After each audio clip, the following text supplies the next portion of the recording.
On June 6, 1944, the Allies invaded northwest France across 5 beaches on the Normandy coast, codenamed Sword, Juno, Gold, Omaha, and Utah. At Utah Beach, the goal was to move swiftly inland, block off the Cotentin Peninsula from German counterattack, and seize the key port of Cherbourg on the tip of the peninsula. Participating in this crucial operation as a young officer was Monmouth County freeholder Ted Narozanick. Ted, a captain in the U.S. Army, served with the 206th Quartermaster Battalion in the European theater of war. He participated in the Normandy, Northern France, Ardennes, Rhineland, and Central Europe campaigns. He was awarded the Bronze Star, the nation's 4th highest award for meritorious service in battle. You were sent to Officers Candidate School at Camp Lee, Virginia.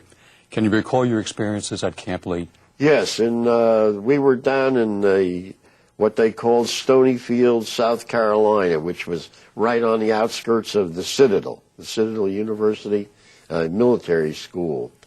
And I applied for Officer Candidate School, and I was accepted. And I think I started in September of 1942. And of course, we had, at that time, Officer Candidate Schools were for a 3-month period where you had very, very intensive training. And you were put through the line, so to speak, to see what you could take and what you couldn't take. You were shipped to England in February of 1944. Right. When you were loaded on board ship, what was the weather like during that period of time? Well, it was a very bad time. There was a lot of wind, as I recall it. I know the water was quite high because when we got off a landing craft, the front end of the craft went down so that a vehicle could roll off. Well, when we landed, we were on Utah Beach, incidentally, and that was a lot different from what they called Omaha, which you had the cliffs and whatnot.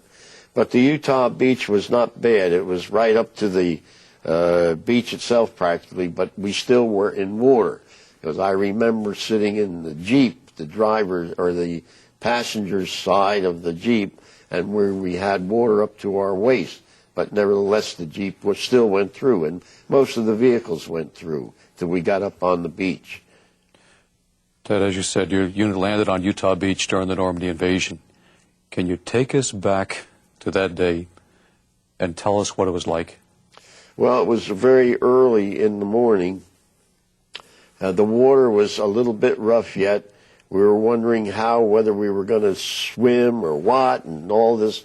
There was so much anxiety about it. You know, you didn't know till you actually got into the condition.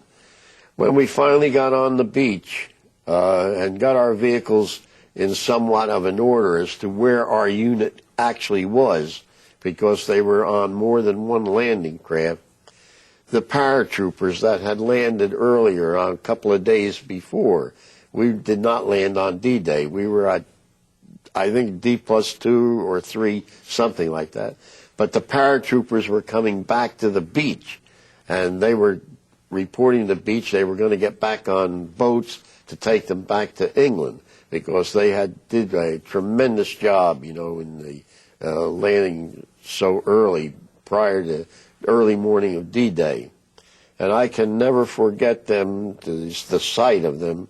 They had these very big, large jumpsuits on, and with the big pockets on their chest, on their legs, and most of those pockets all had like a bottle of cognac or a bottle of champagne. Many of them had the German Lugers, the pistols that the Germans used.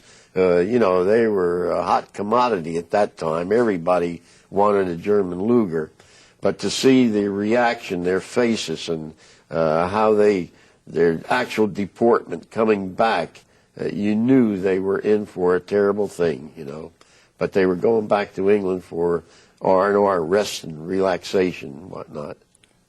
Ted, after your unit left Utah Beach, you were in hedgerow country in France. That's right. Can you tell us what the hedgerows were like and what effect did they have on moving your vehicles? Well, they were very, very important, because not only did they serve as a camouflage for a lot of, but you couldn't really use the hedgerow as a vehicle path or anything like that.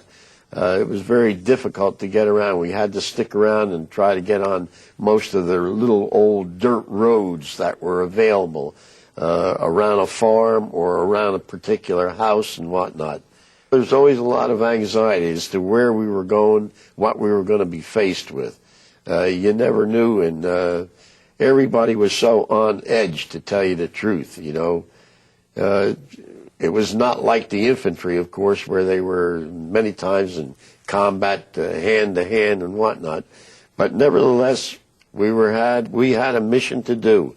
We had to report for our railhead supplies, for our food, for ammunition, for gasoline. We knew we had a mission, but there was always that anxiety as to where we were going, what's going to happen, you know. Where did your unit go after the breakout from Normandy? Well, after that, we started following the United States First Army. We were a portion of the First Army as Special Troops. And General Bradley, I believe, was our commander at that time. He was moving very rapidly. We got into a big portion of France. We got into Belgium, Holland, Luxembourg. You moved that quickly? That quickly, oh, absolutely.